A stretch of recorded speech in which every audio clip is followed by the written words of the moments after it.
एक शख्स, एक मिशन और एक खौफनाक हकीकत।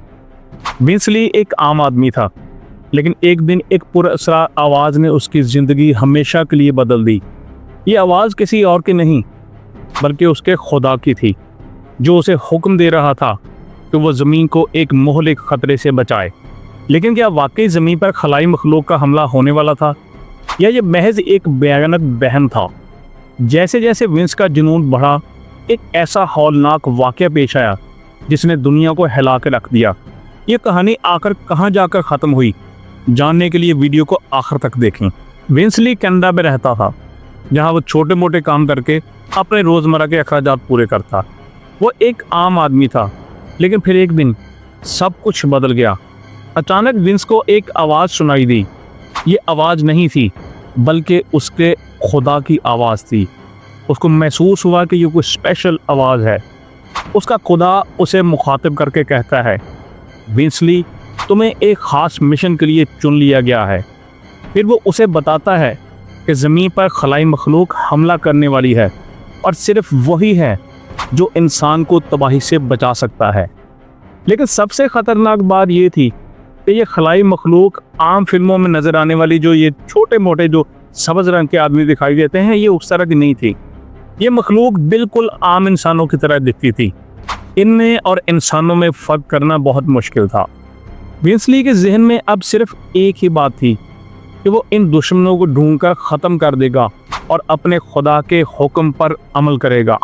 विंसली को जब उसके खुदा की आवाज़ सुनाई देती है, तो वो किसी माहिर नफ्सियात के पास नहीं जाता कि ये मालूम कर सके कि आया क्या वाकई खुदा इंसानों से इस तरह बात करता है या नहीं, बल्कि वो फ़ौरन ही वही करने लगता है जो उसका खुदा उसे कहता है।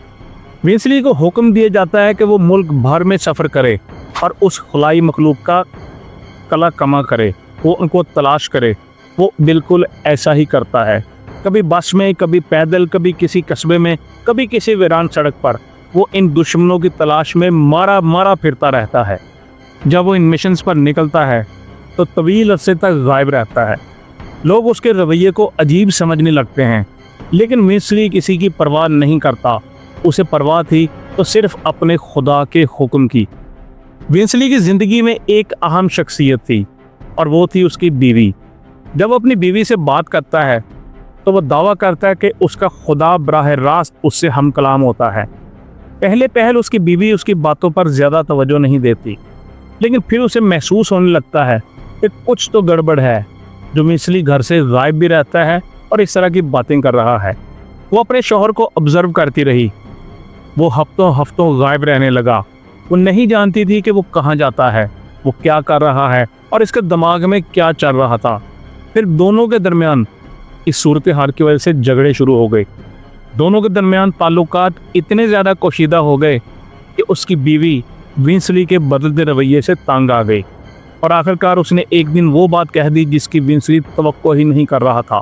उसने कहा कि मुझे ऐसी ज़िंदगी अब बर्दाश्त नहीं है, इसलिए मैं तुम्हारे साथ नहीं रहना चाहती।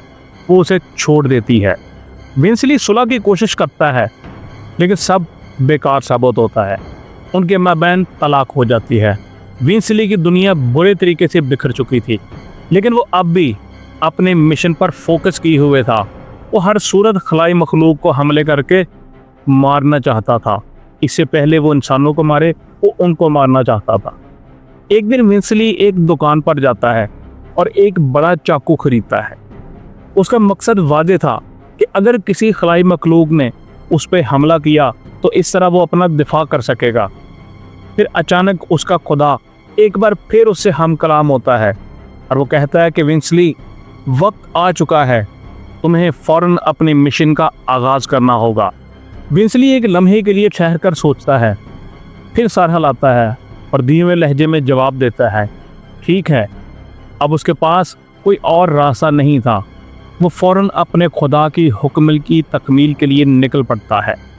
वो बस अड्डे पर पहुंचता है और एक ग्रे हाउंड बस में सवार होता है और खामोशी से एक निश पर जाकर बैठ जाता है, जैसे किसी बड़े मकसद का वो इंतज़ार कर रहा था। बस सफ़र की तरफ रवाना होती है और विंसली बेहिस नज़रों से खिड़की से बाहर देखता रहता है। अपनी मतलूबा जगह पर पहुंचते ही उसका खुदा एक और हुक्म देता है और कहता है कि विंसली फौरन बस से उतर जाओ।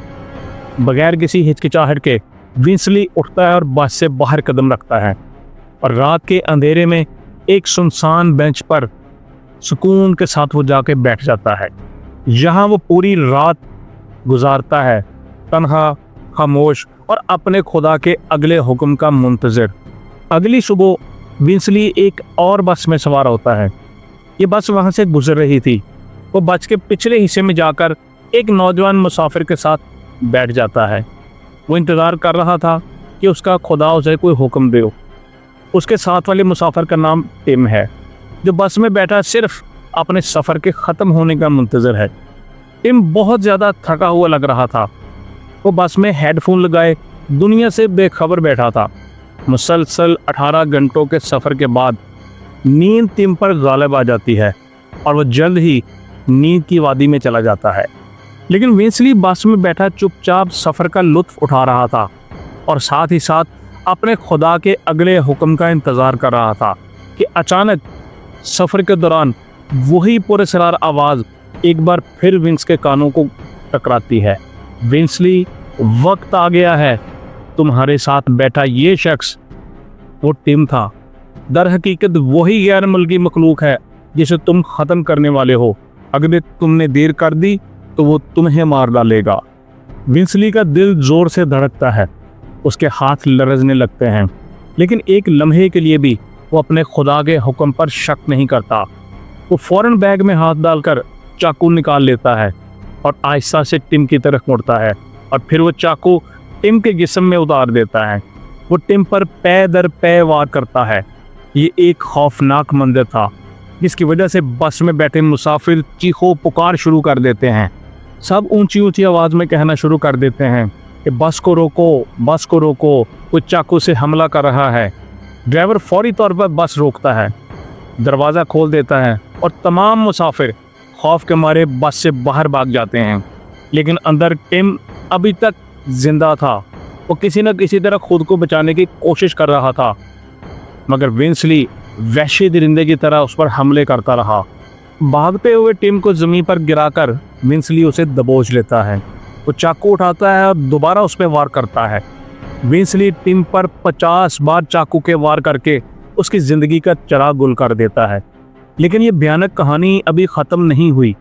विंसली का खुदा उसे एक और हुक्म देता है। वो कहता है कि अब इसका सर काट दो, और विंसली बगैर किसी झिझक के टिम का सर तन से जुदा कर देता है। विंसली यही नहीं रुकता, वो टिम का सर उठाकर बस की खिड़की से बाहर लोगों को दिखाता है ताकि बाहर खड़े सब लोग अपनी आंखों से देख सकें कि खलाई मखलूक को ख़त्म कर दिया गया है। इस वाक़े की इतला मिलने पर पुलिस फौरी मौके पर पहुंच जाती है। हालात मज़ीद बदतर होने वाले थे क्योंकि विंसली के खुदा का एक और हुक्म आता है। विंसली का खुदा उसे कहता है कि अगर तुमने इसके जिस्म का गोश्त ना खाया तो वो दोबारा ज़िंदा होकर तुम पर हमला कर देगा। विंसली आगे झुकता है और टिम के जिस्म से गोश्त काट कर एक एक करके उन्हें खाने लगता है। उसकी आंखें, उसकी नाक और बाकी बहुत कुछ भी। मैं इसकी मज़ीद तफसीलात में नहीं जाना चाहता क्योंकि ये बहुत वहशतनाक होगा अगर हम आपको इस हवाले से बताएं कि किस किस तरीके से उसने उसका जिस्म काटा और फिर उसको खाया। होना तो ये चाहिए था कि पुलिस इन हालात में फौरी तौर पर ऑपरेशन प्लान करती ताकि विंस को गिरफ्तार किया जा सकता, जो दरिंदों की तरह टिम का गोश्त खा रहा था। मगर पुलिस 4 घंटे तक उससे बातचीत करती रही और उसको कायल करने की कोशिश करती रही कि वो गिरफ्तारी दे दे। पुलिस बस के बाहर खड़ी इंतज़ार कर रही थी। पूरे इलाके को घेरे में ले लिया गया था और माहिर मुज़ाकरातकार और स्पेशल टैक्टिकल यूनिट को भी बुला लिया गया था। मगर एक अजीब बात यह थी कि पुलिस ने विंसली पर गोली नहीं चलाई, उन्होंने बस पर दावा नहीं बोला, उन्होंने फोर्स का इस्तेमाल नहीं किया। इन हालात में पुलिस वाले अंदर घुस सकते थे, विंसली को आंसू गैस या करंट लगाकर काबू कर सकते थे, मगर ऐसा कुछ नहीं किया गया क्योंकि वो कैनेडियन पुलिस थी, इंडियन या पंजाब की पुलिस नहीं थी। कैनेडियन पुलिस के पास फोर्स इस्तेमाल करने का जवाज़ था, लेकिन उन्होंने ऐसा नहीं किया। वो सिर्फ विंसली को बाहर आने के लिए कायल करने की कोशिश करते थे। लेकिन जाहिर है विंसली को उनकी बात सुनने में कोई दिलचस्पी नहीं थी। वो तो अपनी खलाई मखलूक को यलगार जो थी उसकी रोकने के लिए मुकम्मल तौर पे तैयार होकर आया था, क्योंकि उसके खुदा ने उसको भेजा था। पुलिस के घेरे के दौरान विंसली के जहन में अचानक एक नया ख्याल आता है। वो बस के पीछे से खिड़की तोड़ना शुरू कर देता है और उस खिड़की का शीशा तोड़कर वो बाहर छलांग लगा देता है। लेकिन जैसे ही वो बाहर छलांग लगाता है, वो ज़मीन पे गिरता है। पुलिस फौरन उसको दबोच लेती है। इस पूरे वाक़े का सबसे बुरा पहलू ये है कि जब विंसली को अदालत में पेश किया जाता है तो उसे नफ्सियाती मुआयने के लिए भेज दिया जाता है। और जाहिर है ये बात सब पर यहाँ थी कि ये शख्स ज़हनी तौर पर शदीद बीमार है। वो अपने खुदा से बात करता है, खलाई मखलूक के पीछे भाग रहा था। जैसे जैसे उसका खुदा कर रहा था वैसे वैसे वो कर रहा था। इन हालात को देखते हुए अदालत ये फैसला सुनाती है कि विंसली को ज़हनी आर्जे की बिना पर मुजरिम करार नहीं दिया जा सकता। उसे जेल भेजने के बजाय एक नफ्सियाती हॉस्पिटल में भिजवा दिया गया। वहाँ उसे इलाज फराहम किया जाता है, अच्छी अच्छी अद्वियात दी जाती हैं। कुछ अरसे बाद उसकी हालत बेहतर होने लगती है और अब वो मज़ीद आवाज़ें नहीं सुनता। फिर 7 साल बाद विंसली के डॉक्टर ये फैसला सुनाते हैं कि अब विंसली मुआशरे के लिए ख़तरा नहीं रहा, लिहाजा उसे रिहा कर दिया जाता है। एक मासूम की जान गई, लेकिन विंसली आज़ाद हो गया।